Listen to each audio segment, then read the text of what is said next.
Welcome, everybody, to Shelley Live. I am your host, Shelley Carter, and this is the place where your voice matters.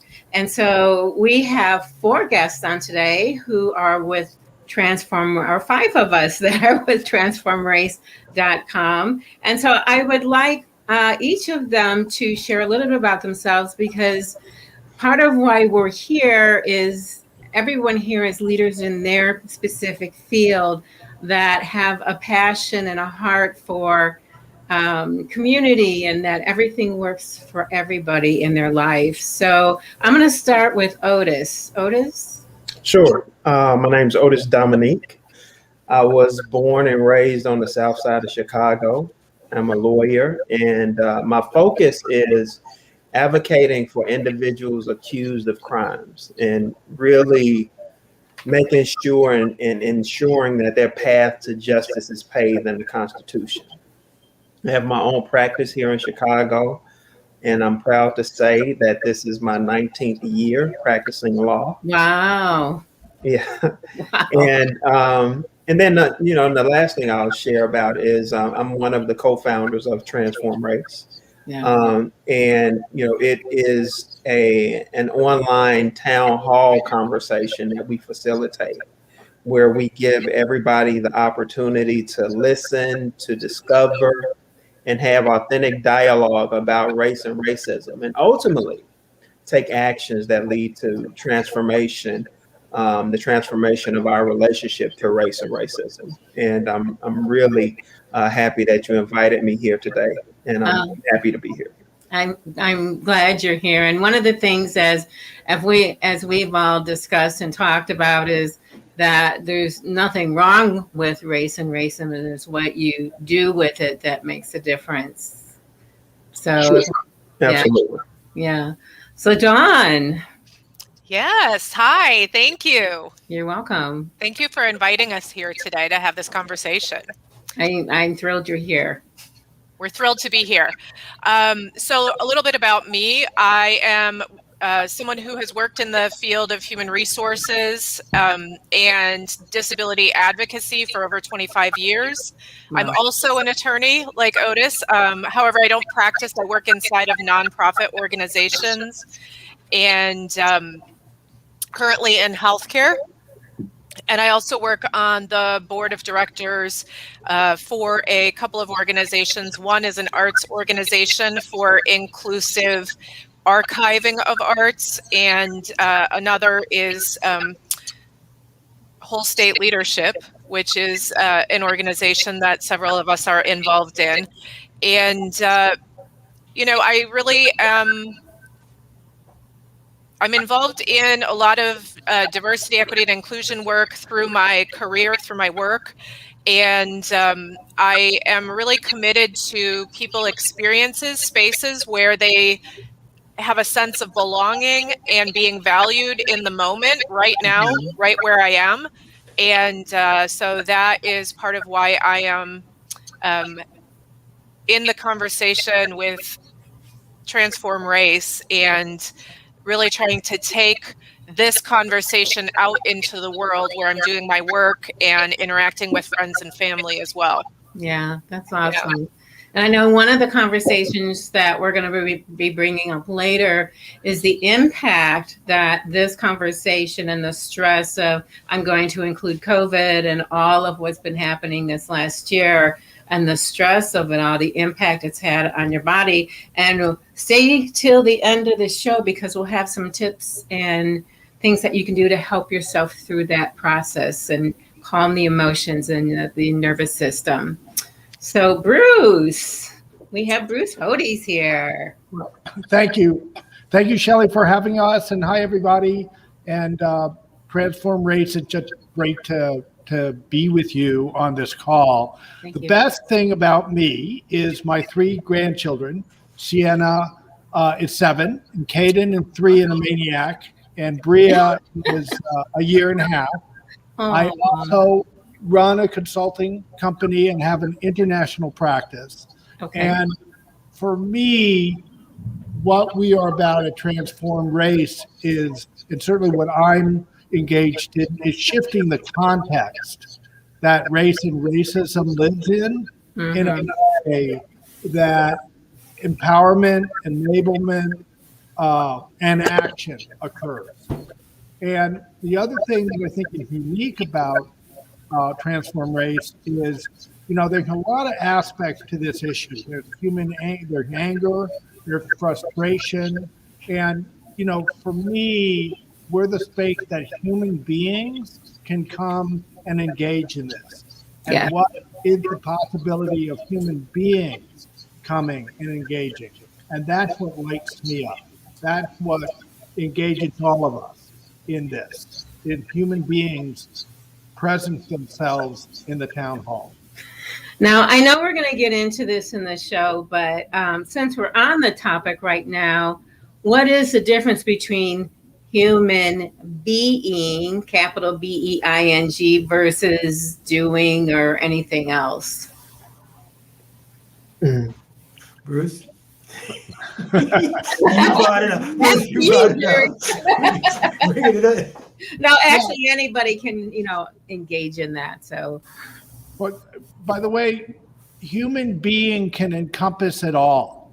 It can include it all. It can include the history. It can include the dramatic events that happened this week. It can include the emotional states that we are all in. It can include the people who belong to the KKK. It can include Confederate statues. It can include slavery. It can include all of it, and just include it.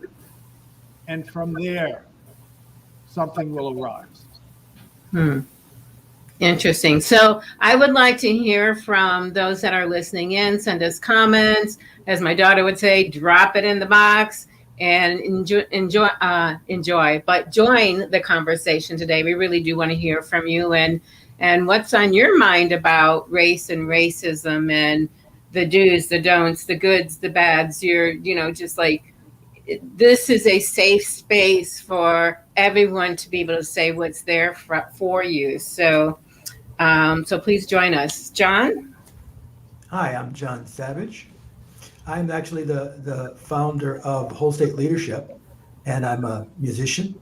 One of the best things about me is my daughter, the light of my life, Frances Roberta Deanna Sherry Savage. She'll be mad that I said her name, but she and my family. So for me, what's amazing is a conversation.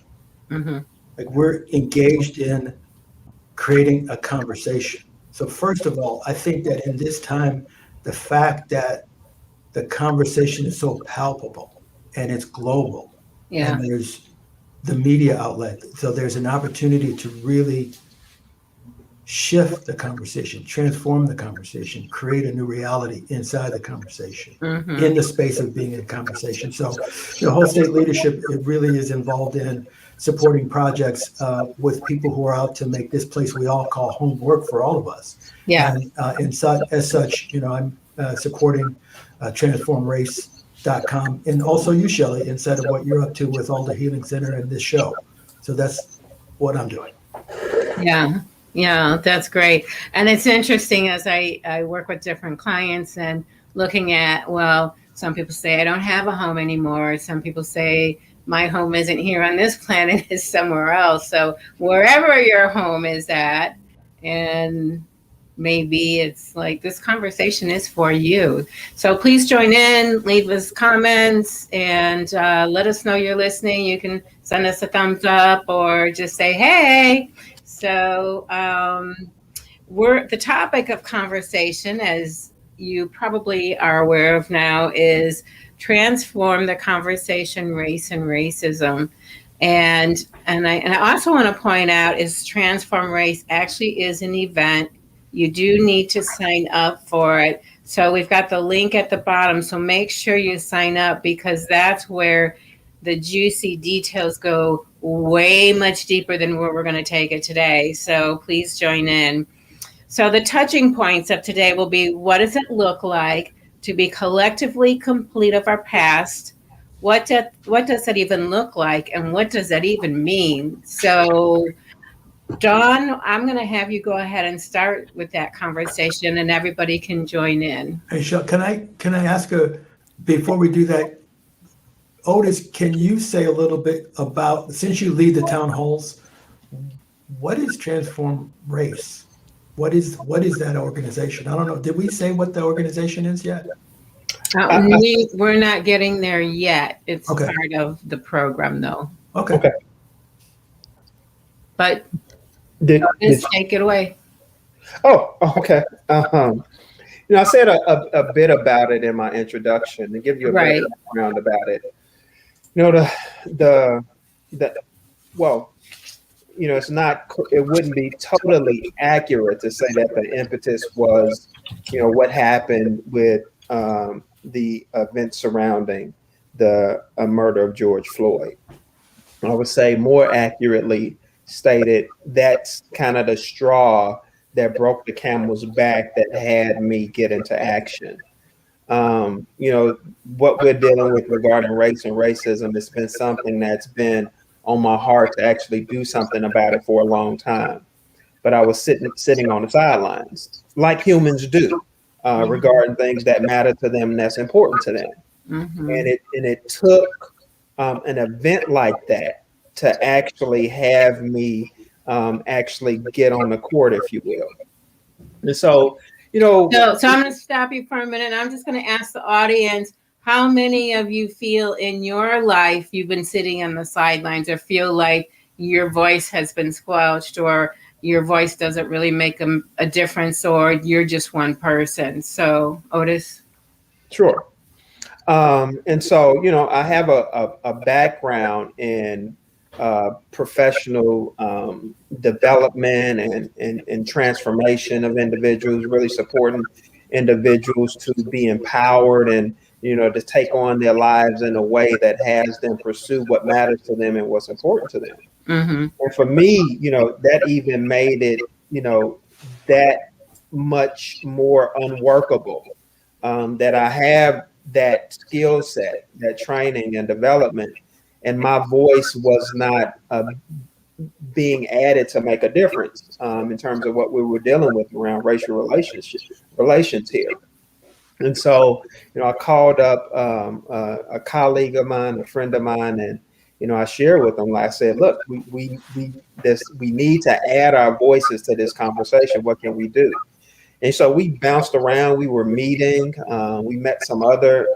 We called on some other individuals, mentors of ours, to kind of flesh out what we could do to powerfully add our voices to the conversation. And we came up with the town hall. And initially, the town hall was going to be a one-off, and we only kept going because the people that participated wanted to know when the next one was. Yeah. And, wanted to be a part of supporting it.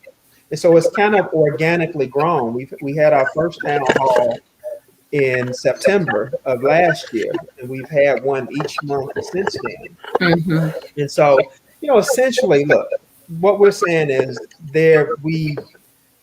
we're not out necessarily to solve the Rubik's Cube or puzzle, if you will, of race and racism in one fell swoop.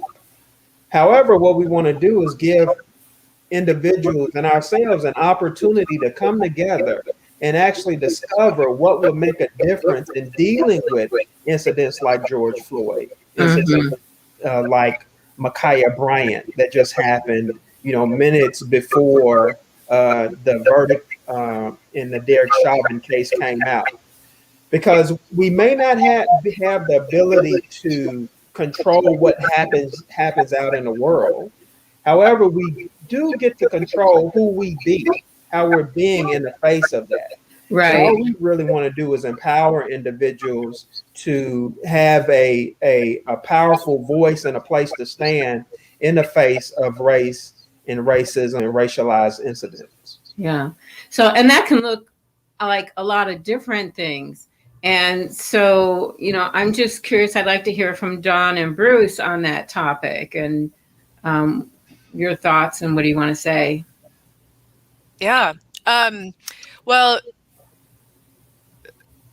For me, what Transformrace has become, what Otis is describing is really kind of like, if you think about it, those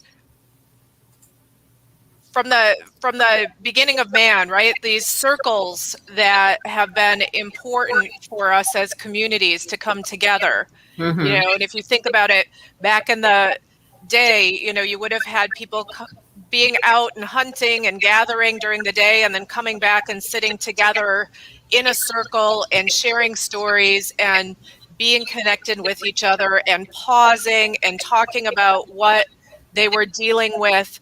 And in our modern society, we've kind of lost those circles. And maybe, that's one of the gifts that COVID has given us, this pandemic has given us, is the opportunity. We're not around a fire here, but it really is the opportunity to come together in a conversation.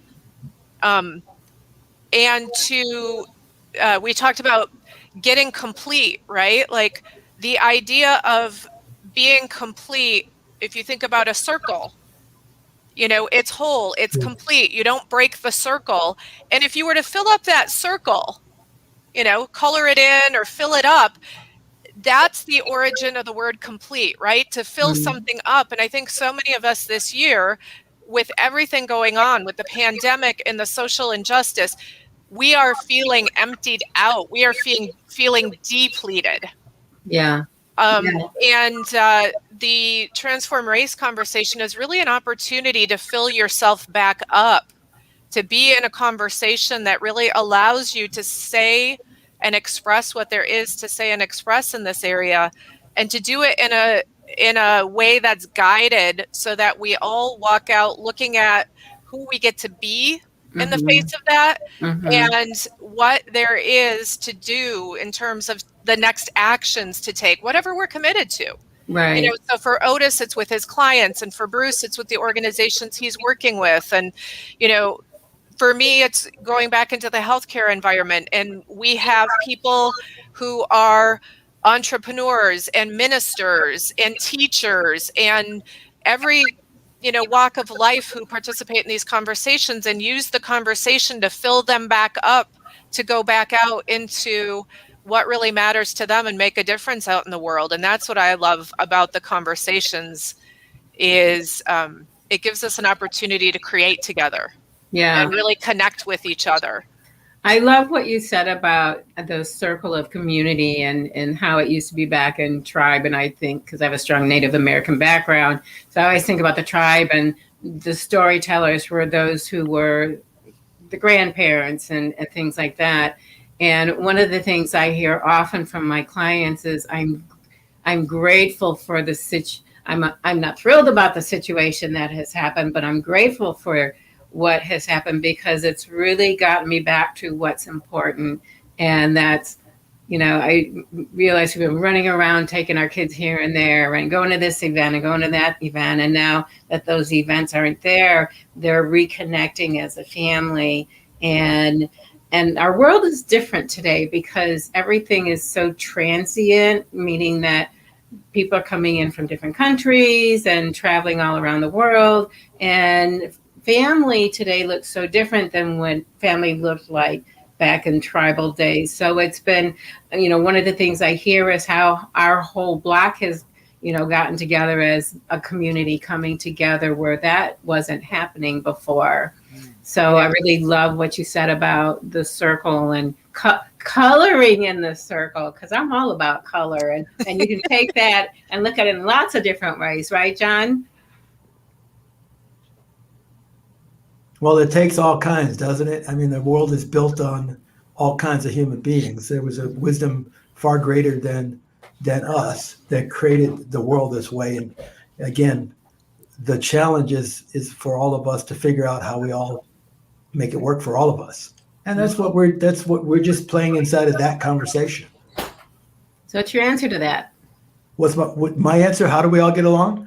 Well, it's going to take something. How do we play in the sandbox Well, together? you know what? I just noticed, like, kids, they don't have to answer that question. They simply play. Yeah. And that's part of what there is we're that it's not trying to figure it out. It's playing. really with an intention to play. So I think it's not more answers, it's like less answers. Yeah, no, I think you're exactly right, because over time, so I have, I guess you can call her my play niece, and very outgoing. And, I can drop her probably in any park or playpen area in America or the world. And, in an hour, she's going to know 10 or 15 people and Right. be good friends with them, right? Without any fear of sharing. Absolutely. And I assert that we've all been in that space at some point in our lives. Maybe it was when we were 3 or 4 or 5 years old. What happens? We start to be right about something. We start to know something for sure. We start to take on sacred cows. And when that happens, can you explain sacred cows? Because I've not heard that before. Oh, yeah. Well, it's the thing we are right about, and we know we're right about it. Gotcha. And we're unwilling to give it up. And so, when we do that, we naturally start to create a right and a wrong. Because if we're right about something, somebody has to be wrong. And that creates natural distance between individuals. And, as Dawn was beautifully creating being complete, and I think the first time I heard it was from Bruce. And, one of the ways he created being complete is to not have something pull your strings. If you can imagine a puppeteer. Yeah. Right? So imagine cutting the strings, right? So now you actually are not given by whatever was controlling the strings. There's an opportunity to be given by something else. And for me, one of the ways to get at being complete is to be able to give up your right to be right, or be able to give up your righteousness about something. And if you could just start there, that for me, in my experience, has opened up powerful access and pathways to being with people that you otherwise couldn't powerfully be with. For example, imagine a whole world. Imagine a world that's the way of being, that's how we be. Sure, absolutely, right? And we're back to being, right? Human being. So really, for the longest time, my mom is from the South. She's from Clarksdale, Mississippi. Oh, okay. That's where I know you hear some twang in my voice. I did it for my mom. My bit. dad's from New Orleans, Louisiana. And so growing up, it was very much the culture to get what we call whoopings. And, we got whoopings with, we call them switches, like that. Like what you pull off a tree. We had that was very commonplace in the culture. Yeah. It wasn't weird at all. Now, today they may take you to jail. But when I was growing up, it wasn't. In fact, you may have been judged a bad parent if you did not use this style of discipline. Discipline. Yeah. And so for the longest time, I made my mom wrong for giving me whoopings. And we got whoopings for everything, getting C's in school and not washing the dishes and, a myriad of other things. And it had me distance myself from my mom. My mom, I said my mom was mean and she was evil and selfish. And one of the things I said to myself, I said, when I go off to college, I'm never coming back.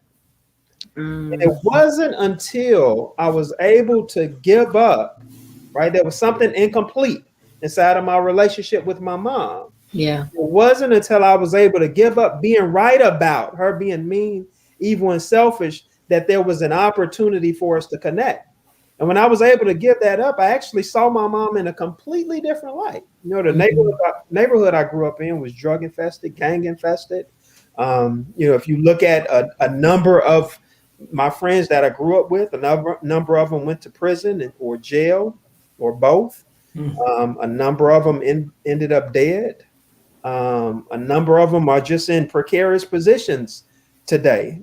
And what I really got when I gave that up is that my mom was willing to do whatever she had to do for my life to turn out. And that's just what she saw to do. Yeah. And so now the past didn't change, right? And back to Bruce's point about context, my context shifted. I gave up the right to be right, and there was a new pathway for us to connect. And I got complete with regard to the past. And I was able to tell my mom, I hadn't told my mom, you know, when I got complete about that, I was in my early 30s. And I hadn't told my mom I loved her since I was a little kid. And I was able, once I got complete, you know, I went from saying I was never going to come back home to telling my mom I loved her and I would love her forever. So you're talking about a sea change. Yeah. And that's the power of being complete. Yeah. Yeah. So how does this relate to race and racism and the anger and hate that's going on right now? Anybody? Sure. Bruce. Well, you know, Shelley, for me, you really nailed it right in the beginning when you said to everybody listening, this is your conversation. Mm-hmm. I think that shifts the context. My personal shift as a participant in Transformrace is that this is my conversation. I think transforming race and racism is a conversation of our time. Yeah. And to get that you are part of the circle that Dawn was talking about, whether you think you're a part of the circle or not, you're part of the circle. Yeah. And whether or not, you know, and I had that race and racism was so big an issue and so painful that I couldn't deal with it. And it is their issue. I'm cool with it. And it's their issue. Where the context shifted for me is that it is my issue and I am part of this issue. And I am sitting at the fire. And part of what I have been dramatically altered by at the town halls is listening to people's experiences, and really listening and really hearing what it's been like for them in this culture and what they're dealing with. So how do you see what they're dealing with? There's a couple of things affecting you, but where you see yourself in that. Well, I mean, people talk about their experience or what their children deal with, and I get to the place of those are my children. I have shifted from those children, that's terrible, and somebody should do something about that, or those neighborhoods, isn't that terrible? Somebody should do something about that, to those are my neighborhoods. Yeah. Hey, Bruce. One of my personal heroes said, I am somebody. And I'm that somebody. It literally, you know, it's like, I'm somebody. Somebody oughta. I'm somebody. How about you? Yeah. Well, and John, I'm going to say you may be somebody and somebody oughta, but are you?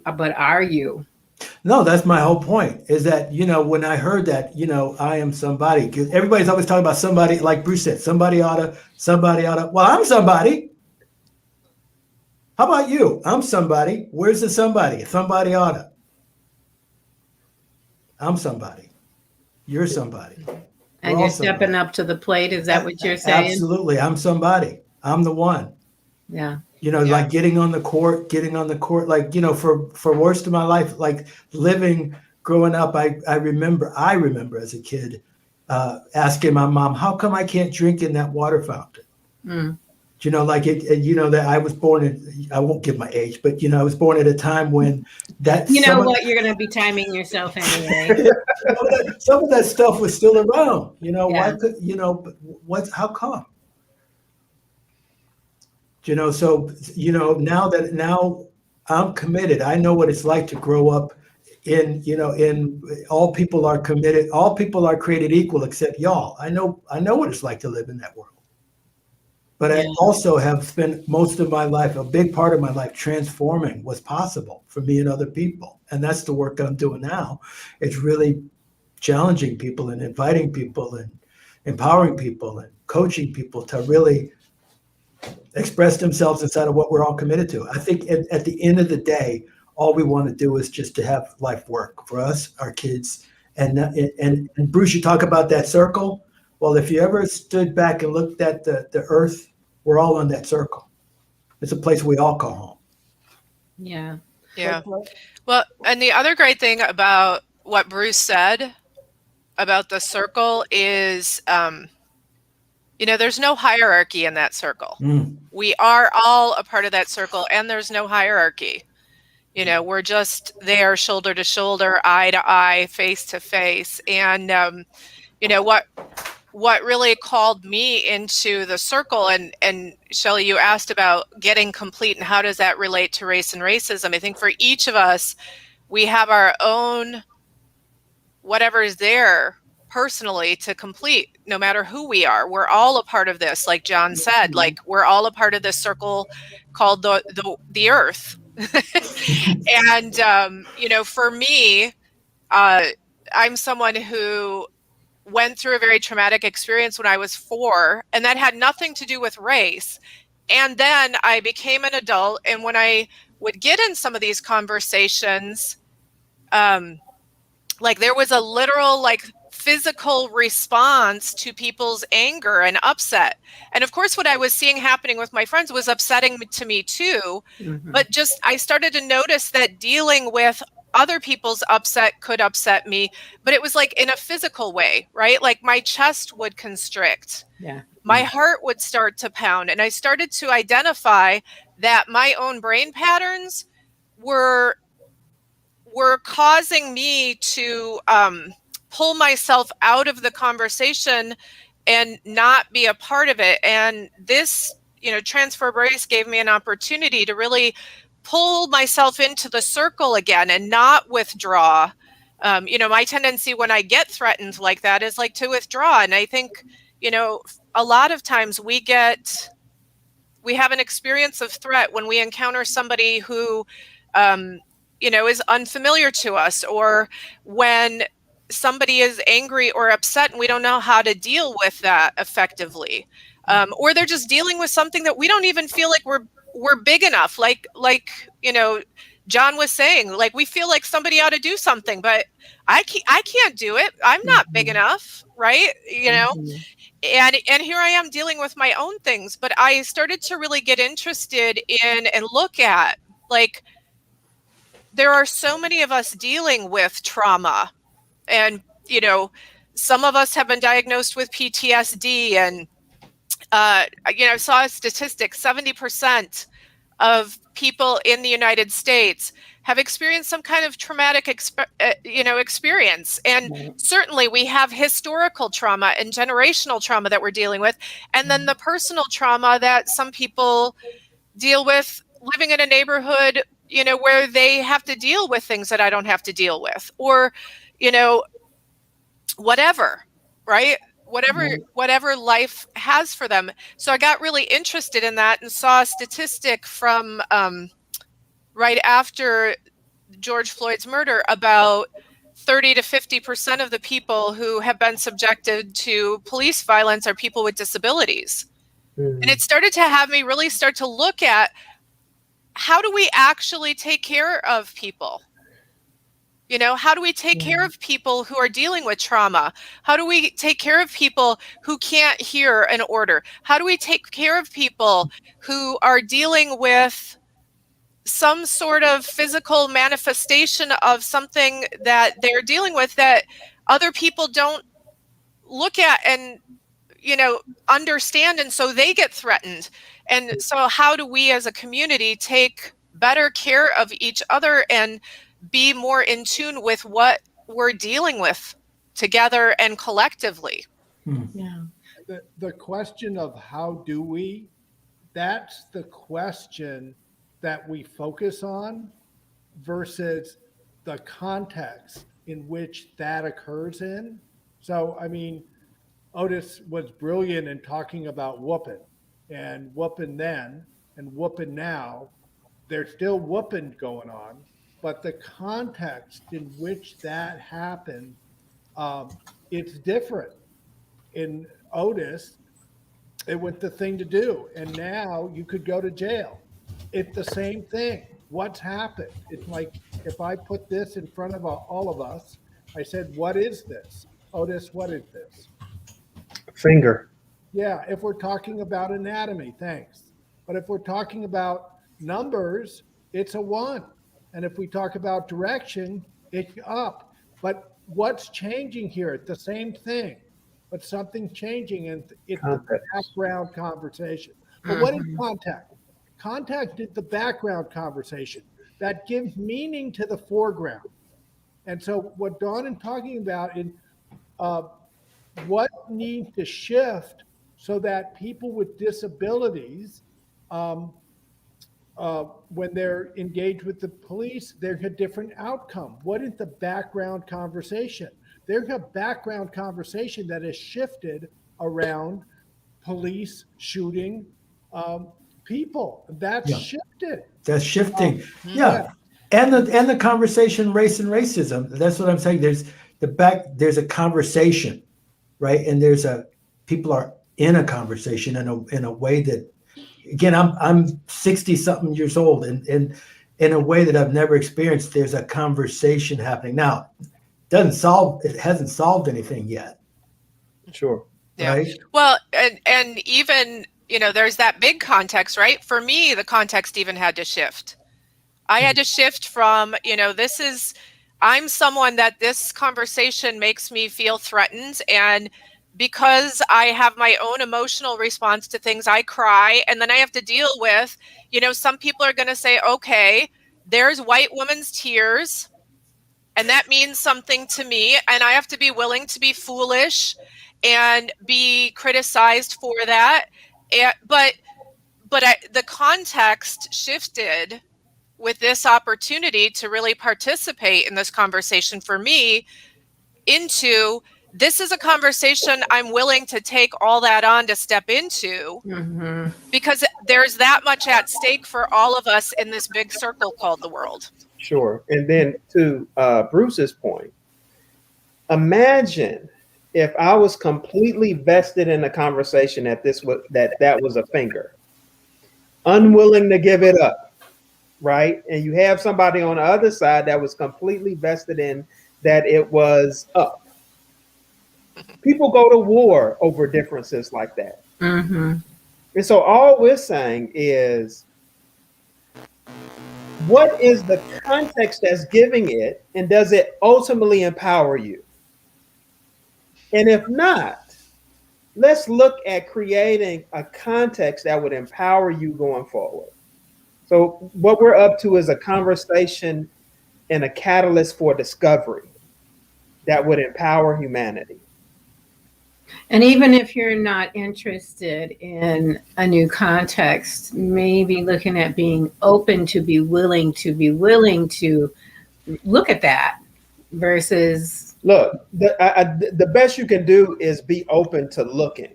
Yeah. Right. Because you have no idea what, for some people, this is a brand new conversation and they're like, well, what is context in the context in which we're creating it? Like, it's brand new and it could sound very weird, and I get it. Yeah. But all we're asking people to do is be willing to look. And that's part of what the meeting is about at the town hall at Transformrace.com. Transformrace.com. We're going to take a break and we'll be right back. So hold on to your seats.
And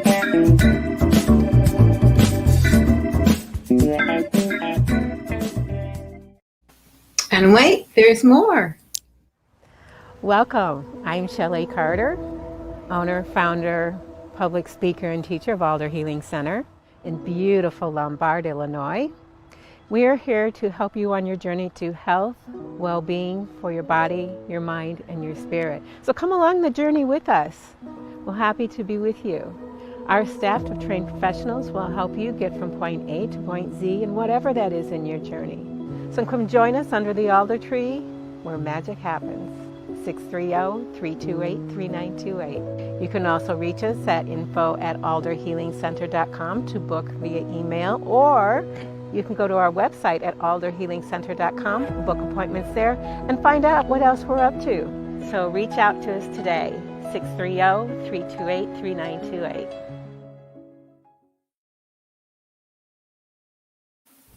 And oh my goodness, there's so much that we're up to. So we look forward to seeing you under the alder tree real soon.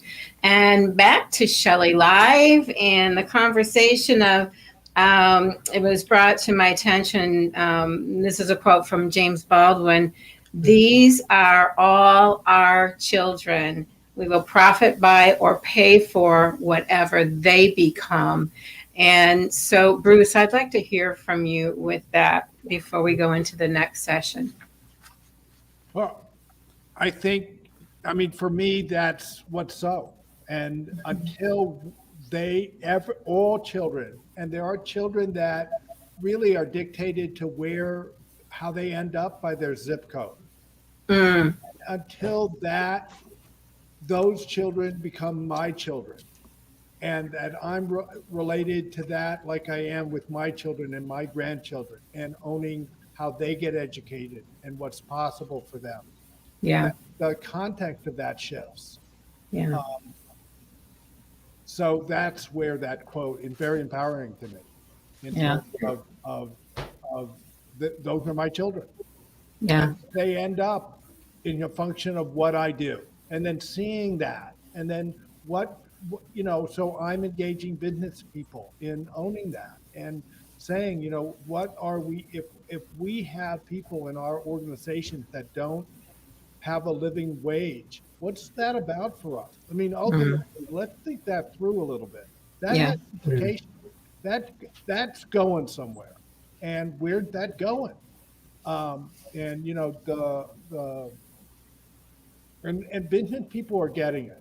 And seeing that, well, you see what businesses are reacting to the Chauvin trial and the laws, and business people are definitely get it, that we're connected to this and how this goes. And we have a vested interest. So I'm seeing like Otis's brain going like this and John's brain going like this. So which one of you want to go next? No, man, I get what Bruce is creating, because we can pretend like we're on our own individual islands. We can. And look at how it's working. It's not, in my opinion. And I think if we're being straight, it's just not working. But another context to have is that we're all in this together. And what would it look like to operate from a context that we're all in this together? Then I'm not just walking by situations. I'm not walking by situations where I see I can make a difference, right? I'm now making it my duty to go in and make a difference. Yeah. If we can do something as simple as that, that would cause a sea change in the world. Yeah. So I was reading an article that our dearest Bruce Hodes wrote, and it was about COVID-19, but I thought how appropriate it would be for this conversation. So rather than me reading this, Bruce, would you like to recreate it? Yeah. Okay. So I was looking at it with it was March 2020. And I was looking at a really good year in business. Yeah. And suddenly I found myself up to my neck in cold water. I was surrounded by darkness. I couldn't see anybody clearly, but I could hear yells and noise and sound. And it would took all of me to tread water to keep my head above water. Mm. And that was my experience of what COVID did to me. Yeah. The pandemic lockdown, and that was my experience of what happened to me. Yeah. That I was suddenly in very foreign territory. Mm-hmm. And then after a few weeks, I found that I could get my feet under me. And then there was a mask, and I could move a little bit, and I began to see clearly. Yeah. And so what did you see? I began to see opportunity. I began to see something beyond just being a reaction to being in cold water and a reaction to circumstances that I had never dealt with before, called a pandemic. Mm-hmm. When George Floyd was murdered, it was similar to me. It was a shock. And there was frozenness, and there's nothing I can do. Yeah. And at the same time, there was something I had to do, and then dealing with that. And so getting to a place where there's some ground under me, and there's some possibility around me, and there's some things that I can see to do from I'm frozen and there's nothing I can do. Bruce, I remember that day when you called me. You know, I was at home and you called me, and Bruce was just, hey, I mean, the place where you were moved, Bruce was like, we got to do something. I just can't not do anything anymore. Mm-hmm. And we started a weekly conversation. You know, we started a weekly conversation. We started inviting people into a conversation, and then Otis joined the conversation, and then Dawn, invited Dawn into the conversation, and Omari came to the conversation, and Otis and Omari created Transformrace, and then Shelley, you and I merged all this together, and here we are as a community. So really, Bruce, I really acknowledge you and your commitment, and really on the court, not being willing to be silent, and really creating the space inside of this showing up. Because I remember that phone call. Yeah. And to all of us, and it's a day-to-day phenomenon. It's an hour. I mean, when you look at what we're dealing with, it's overwhelming. No kidding. And so, you move it one day, and then I'm overwhelmed the next day, and the next moment. And so really the opportunity to keep engaging wherever you are. Keep including wherever you are, and keep engaging, keep including. And I don't want to step over an opportunity to share about the power of sharing. Mm-hmm. Because Bruce, you could have had that live as a good idea inside of your head. Yeah. And we may not be here, and I could have had what I had live as a good idea inside of my head and never done anything about it. And that's the real power of sharing. It starts to have stuff come to fruition in reality. Yeah. Around that circle, around that campfire, sharing. I was just thinking about the circle, Don's analogy too. So yeah. Cool. Yeah. And I think getting involved in a circle or a team or a group like the town hall and Transformrace really gives lend to a safe space to say what's there for you. And, whatever you're wrestling with, it gives you that opportunity to be supported in your wrestlingness, if I can create a new word. So, Otis, I see you smiling there. What do you want to say? No, I get it. I create words all the time. Well, and I do want to jump in on that wrestling, Shelley, given that especially the context that we're here today in is healing. Yes. Right. And your healing center and your mission to have people find healing. Yeah. You know, the things that we've been going through, what Bruce described, like how the pandemic occurred for him, how George Floyd's killing occurred for him. Like, Mm-hmm. we are not equipped to wrestle on our own with a lot of these experiences that we are going through. And as a result, you know, if you look out in the statistics, substance abuse is up during the pandemic. You know, anxiety has more than tripled, you know, of people who are reporting anxiety. People are reporting sleeping problems. And, you know, some people can't eat and other people can't stop eating, you know, and we all, I wasn't looking your way, Otis, but, you know, we've seen a worsening of chronic health problems, and I don't need to tell you, you've probably dealt with a myriad of these things, but internalizing all of these things and wrestling with them yourself is not a winnable outcome. And the collateral damage on our bodies, on our mental health, our well-being, and our ability to be with one another, it's you can't see the collateral damage, but it's devastating. And that's the other piece of finding your circles, you know, whether it's Transformrace, whether it's a healing circle, whether it's, you know, a support group, or like you said, your block comes together around a fire pit, or your neighbors or your family. Find your circles, because no human being is intended to wrestle these kinds of things to the ground alone. We're just not equipped for it. Right. You know, it's interesting, as clients come in the office, there seems to be 3 positions they're in, and the 2 are polar opposites. They've either gone within and they're hiding in their bed with the pillow over their head, and they don't want to, they're in such fear of the things they watch in the news, they're afraid to even go out.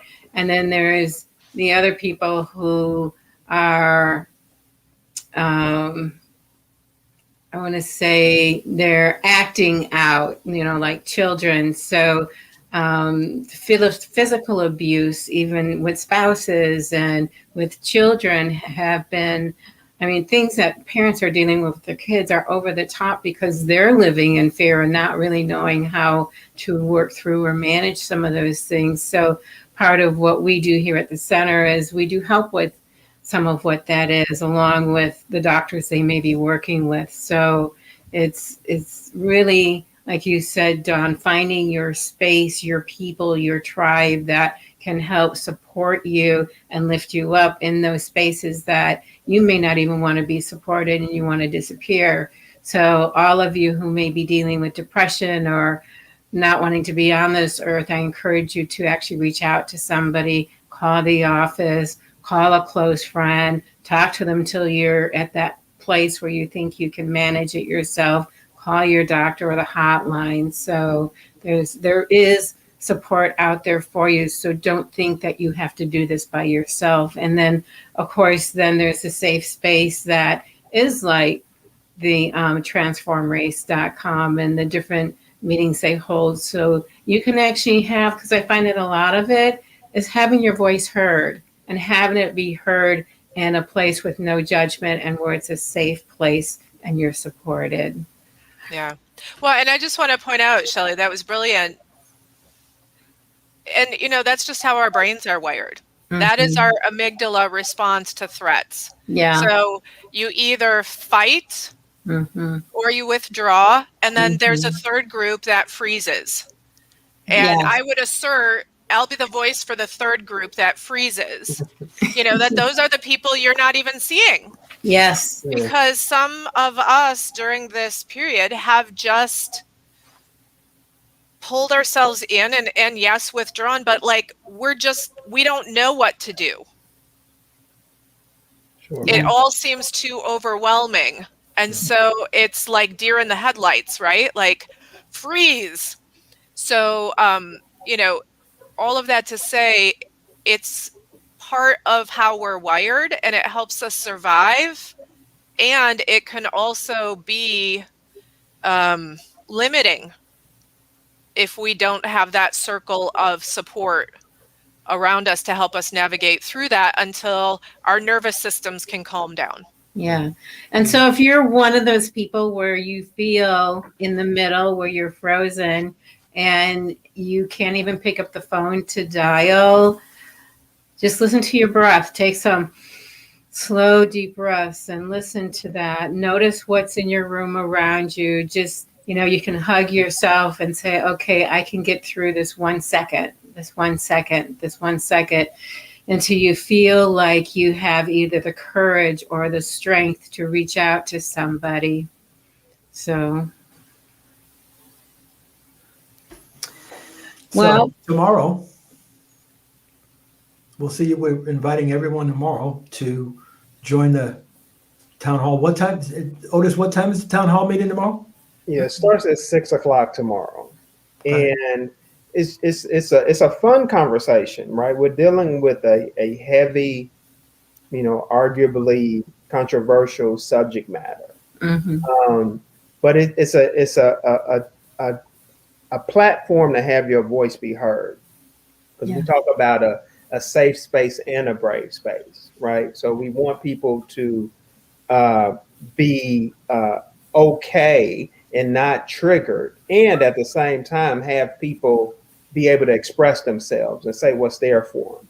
And at the end of the day, we all leave bigger. We all leave more expanded. We all leave more connected. And are you going to be providing people with answers tomorrow? Yeah, I wish. But no answers. However, an opportunity for you to discover whatever lives in the world of answer for you. Right. So this is a discovery versus us giving you something. We provide the platform, but it really is you doing the work and me doing the work, because like I said, I don't have the answer even for myself. And I'll be learning and discovering in this environment as well. It's really beautiful. And so I invite you, if there's if you have any stake inside of this conversation, I would say if we're in America, we all do have a stake inside of the conversation of race and racism. I really do invite you to come out and be a part of it. It's really easy to register. Just go to transformrace.com. It takes only minutes to register, and join us and lend your voice to the conversation. Yeah. Okay. And it's free, since you have to do the work of discovery yourself. So we're not going to charge you for any of Otis's answers. and I'm going to say, go ahead, Bruce. Yeah, it is participative. So you'll be in breakout rooms. You're going to be re-engaged at the town halls. It's not a show. So we invite you. I just want you to be prepared for that. Yeah. It's not a TV show. We see you and you will see us. Yeah. Engage. Awesome.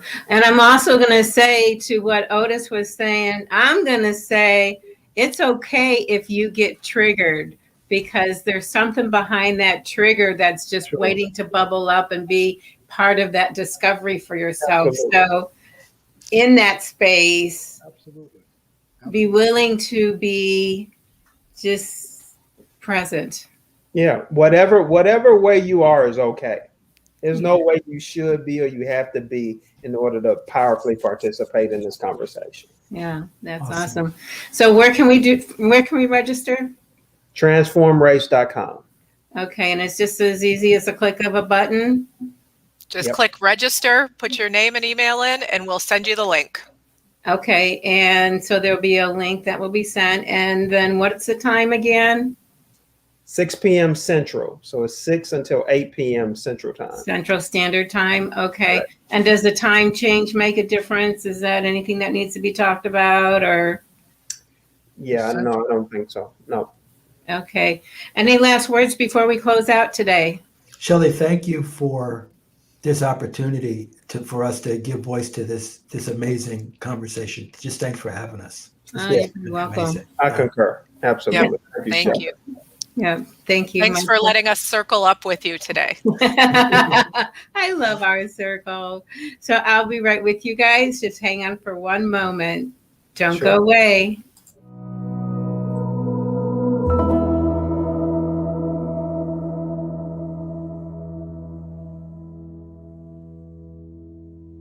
and come join us under the alder tree where magic happens. 630-328-3928. You can also reach us at info@alderhealingcenter.com to book via email, or you can go to our website at alderhealingcenter.com, book appointments there, and find out what else we're up to. So reach out to us today, 630-328-3928.